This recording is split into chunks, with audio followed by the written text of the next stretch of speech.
नमस्कार, स्वागत है आपका बेस्ट क्लासेस कॉमर्स में। मेरा नाम है लोकेंद्र सिंह ठाकुर और हम पढ़ रहे हैं एमपी बोर्ड क्लास 12th का इकोनॉमिक्स में माइक्रो इकोनॉमिक्स पढ़ रहे हैं और माइक्रो इकोनॉमिक्स का लास्ट चैप्टर पढ़ रहे थे मार्केट इक्विलिब्रियम। मार्केट इक्विलिब्रियम के कुछ टॉपिक हम पढ़ चुके हैं, तो इंपॉर्टेंट अब तक हो चुके हैं और दो टॉपिक आपके रह गए थे, तो दो टॉपिक अपन आज कवर करेंगे। छोटा सा वीडियो होने वाला है और बहुत ही जल्दी खत्म हो जाएगा, इजी सा है।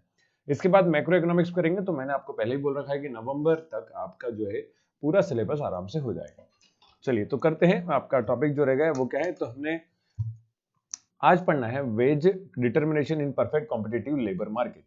तो अब परफेक्ट कॉम्पिटिटिव मार्केट हम पढ़ रहे हैं। आपको पता है इम्परफेक्ट मार्केट वाला जो चैप्टर 6 है वो आपका रिड्यूस हो चुका है, तो चैप्टर 6 आपको पढ़ना नहीं है ना। तो चैप्टर 5 आपको यहाँ पे खत्म हो जाएगा, तो चैप्टर 6 पढ़ने की जरूरत नहीं है, ये रिड्यूस है। चैप्टर जो टॉपिक है ये क्या होता है, तो जो लास्ट वीडियो में पढ़ा था वही चीज सेम रिपीट है फिर से। आपको वेज डिटरमाइन करना, वेजेस मतलब कि मजदूरों को, लेबरों को पेमेंट कितना करा जाएगा, जिससे कि आप पेमेंट इस तरह से करें कि प्रॉफिट आपका क्या हो सके, मैक्सिमाइज हो सके। तो इसी से रिलेटेड भी नेक्स्ट टॉपिक है। अब देखो इसमें लिखा है कि फिर से वही कहानी है, आपको एक डिमांड कर्व बनाना है, एक सप्लाई कर्व बनाना है, और जहां पे ये दोनों इंटरसेक्ट होंगे वो रेट में वेजेस दिया जाएगा मार्केट के अंदर। मान लो हमने ये एक एक्सिस लिए, इसमें इस तरफ हम लेते हैं वेजेस एक्स एक्सिस पे, और अपने वाई एक्सिस पे लेते हैं अगर लेबर, क्या लेते हैं, लेबर। तो आपको डिमांड एंड सप्लाई कर्व अगर इस पे बनाएंगे तो डिमांड एंड सप्लाई कर्व कैसा बनता है, तो डिमांड कर्व आपका डाउनवर्ड स्लोपिंग है। वही बात करें हम लोग अपने सप्लाई कर्व की, तो सप्लाई कर्व जो है आपका अपवर्ड स्लोपिंग होता है। ये आपका सप्लाई कर्व हो गया। जहां पे ये इंटरसेक्ट करते हैं ये आपका वेजेस फिक्स करेगा, मतलब ये इक्विलिब्रियम है और इसी पे वेजेस को दिया जाएगा लेबर्स को। ठीक है क्या, तो ये आपका वेजेस रेट हो गया। तो दोनों के इंटरसेक्शन से ही बनाया जाता है। अब जरा हम थ्योरी में क्या लिखना है वो रीड कर लेते हैं। तो equilibrium of demand and supply of labour determine the wages rate. Marginal product of labor play an important role in determining the demand for labor. Graphical representation of wages determine is perfectly competitive market, labor market ये given है नीचे। तो demand and supply के हिसाब से क्या निकालना है आपको, वेजेस रेट निकाला जाता है। ठीक है।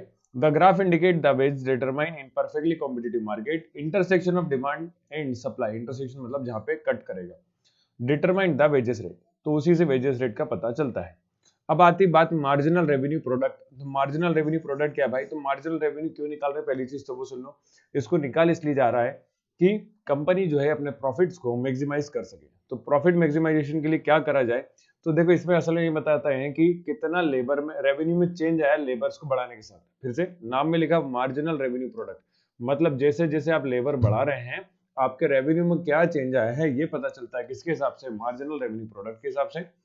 तो डेफिनेशन में क्या लिखा है, the marginal revenue product of labour is the change in revenue that result for from employing an additional unit of labour. तो रिजल्ट कहां से है, एडिशनल यूनिट ऑफ लेबर, मतलब लेबर्स को बढ़ाने की वजह से रेवेन्यू में जो चेंज आया है वो पता चलता है किसके हिसाब से, मार्जिनल रेवेन्यू प्रोडक्ट के हिसाब से।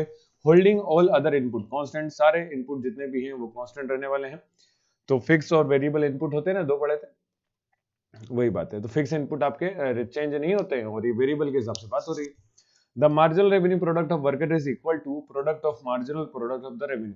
तो ये सब छोड़ो, आपका ये देखो थ्योरी स्टेट दैट, तो कभी फर्म को प्रॉफिट मैक्सिमाइज करना है उसके लिए निकालना जरूरी है, और उसके हिसाब से आपका जितना भी मार्जिनल रेवेन्यू है वो वेजेस रेट के बराबर होना चाहिए। उस पॉइंट पे आपका जो है प्रॉफिट को मैक्सिमाइज कर सकते हैं। मतलब अगर आपने जरूरत से ज्यादा लेबर लगाए तो आपका एक्सपेंस बढ़ जाएगा, रेवेन्यू क्या हो जाएगा, कम हो जाएगा। तो ये दोनों जब इक्वल होंगे उस पॉइंट को बोलेंगे अपन क्या, उस पॉइंट पे प्रॉफिट को मैक्सिमाइज करा जा सकता है। ठीक है क्या, तो इतनी सी बात थी और ये बाकी सब आप छोड़ सकते हैं, कोई दिक्कत नहीं है। Effect of income, rice and ये सब कोई जरूरत नहीं है ना, ये सब आपका पहले था, ये 2023 के नोट्स के हिसाब से। तो यहाँ पे कहानी खत्म होती है। तो दो टॉपिक एक्स्ट्रा थे और इंपॉर्टेंट इतने नहीं है, लेकिन समझने पढ़ने के हिसाब से काफी थे। तो नॉलेज तो होना चाहिए ना, इसलिए हमने इसको पढ़ा। तो इंपॉर्टेंट टॉपिक जो है लास्ट वीडियो में थे आपके, वो ज्यादा इंपॉर्टेंट है। तो कौन कौन से, तो बोर्ड के हिसाब से अगर इंपॉर्टेंट क्वेश्चन निकालेंगे तो 4 क्वेश्चन ज्यादा इंपॉर्टेंट है इस चैप्टर से। वो है मार्केट इक्विलिब्रियम क्या है, और प्राइस डिटर्मिनेशन जिसको बोला गया था, तो मार्केट इक्विलिब्रियम या प्राइस डिटर्मिनेशन। फिर प्राइस फ्लोरिंग और प्राइस, ये क्या हो रहा है अपने आप के, जरा जादू, हाँ आ गया, प्राइस फ्लोर और प्राइस सीलिंग। तो इस चैप्टर में सबसे इंपॉर्टेंट टॉपिक ये था। ठीक है, तो जैसे मैंने बोला था छोटा सा वीडियो होने वाला था, छोटा सा ही है काम खत्म, इतना सा पढ़ना था। और इसके बाद हम लोग चालू करेंगे अपना मैक्रो इकोनॉमिक्स। तो नेक्स्ट वीडियो से मैक्रो इकोनॉमिक्स का पहला चैप्टर, या फिर आप कहें तो चैप्टर नंबर 7 आपका बोल सकते हैं। अच्छा, एक दो चीज और सुन लो। ओलिगोपोली, ओलिगोपोली क्या होता है? तो ओलिगोपोली मतलब कि जहाँ पे ऐसे मार्केट, इसके अंदर जो है आपके फ्यू सेलर्स हैं, मतलब प्रोडक्शन करने वाले कितने लोग हैं? कुछ लोग, फर्म्स हैं जो कि प्रोडक्शन करते हैं, तो उस मार्केट को बोलेंगे ओलिगोपोली मार्केट। एग्जाम्पल के तौर पे ले लो, जैसे कि आपका बिस्किट वाला मार्केट हो गया, तो पार्ले जी ब्रिटानिया ने मैक्सिमम पार्टनर मार्केट कैप्चर करा हुआ है, तो वो मार्केट ओलिगोपोली हो गया, है ना। फिर मोनोपोली, मोनोपोली मतलब होता है जिसमें कि कुछ नहीं, एक या दो ही लोग हैं जो चीजों को बना रहे हैं, उसके अलावा और कोई नहीं बनाता, तो वो क्या कहलाता है? आपका मोनोपोली। तो मोनोपोली मार्केट में जिसमें सिंगल सेलर है और वही पूरा पूरा मार्केट कैप्चर करा हुआ है। तो एग्जांपल के तौर पे जैसे रेलवेज में, रेलवेज है, तो रेलवेज में प्राइवेट कोई है ही नहीं, रेलवे ही है ना। तो ये आपका कैसा मार्केट होगा? मोनोपोली मार्केट होगा। तो मोनोपोली में मतलब सिंगल सेलर है और कोई नहीं। एग्जाम्पल एक और देता हूँ, फेविकॉल, फेविकॉल मोनोपोली है, क्योंकि और कोई बनाते ही नहीं है। तो पीडीलाइट की इंडस्ट्री बनाती है, तो फेविकॉल, पीडीलाइट वालों के पास जितने प्रोडक्ट है वो सारे के सारे कैसे हैं? ये कंपनी है, तो ये जितने भी प्रोडक्ट बनाते हैं वो सारे के सारे मोनोपोली वाले। मोनोपोली में एग्जांपल दूं तो जैसे फेविकॉल हो गया, फेविक्विक हो गया, है कि नहीं? फेविक्विक, फेविक्विक के अलावा एक एमसील आता है, और इसके अलावा डॉक्टर फिक्सेट आता है। तो ऐसे प्रोडक्ट है इनके पास, वो सारे के सारे क्या है? मोनोपोली है। तो हर एक अपने आप में मोनोपोली। तो मोनोपोली मतलब कि और कोई बनाते ही नहीं, उसको मोनोपोली बोलते हैं। फिर एक दो लोग बनाते हैं तो उसको ओलिगोपोली बनाते हैं, बोलते हैं। एक होता है मोनोपोलिस्टिक, तो मोनोपोलिस्टिक में दोनों चीज देखने को मिलती है, which have large number of buyer and seller, the seller seller differentiate product but not identical. तो मतलब सेलर के पास प्रोडक्ट तो अलग अलग हैं, लेकिन आइडेंटिकल मतलब एक जैसे नहीं है। The product are close substitute of each other, मतलब एक दूसरे थोड़ा थोड़ा मिलता जुलता रहता है, बिल्कुल सेम टू सेम नहीं रहता है। तो ऐसे मार्केट को क्या बोलेंगे? Monopolistic market. तो मोनोपोलिस्टिक में मोनोपोली का मोनो है और परफेक्ट कंपटीशन का पॉलिस्टिक मार्केट है, ठीक है। तो ये तीन टाइप के मार्केट और हैं, तो परफेक्ट मार्केट, इम्परफेक्ट मार्केट। तो परफेक्ट मार्केट हमने चैप्टर 5 में है, इम्परफेक्ट मार्केट चैप्टर नंबर 6 में है, तो ये रिड्यूस हो गया, ठीक है। चलिए, तो बस इतनी सी बात थी। अब नेक्स्ट वीडियो से हम लोग करेंगे मैक्रो इकोनॉमिक्स का चैप्टर 1, जिसका नाम है इंट्रोडक्शन।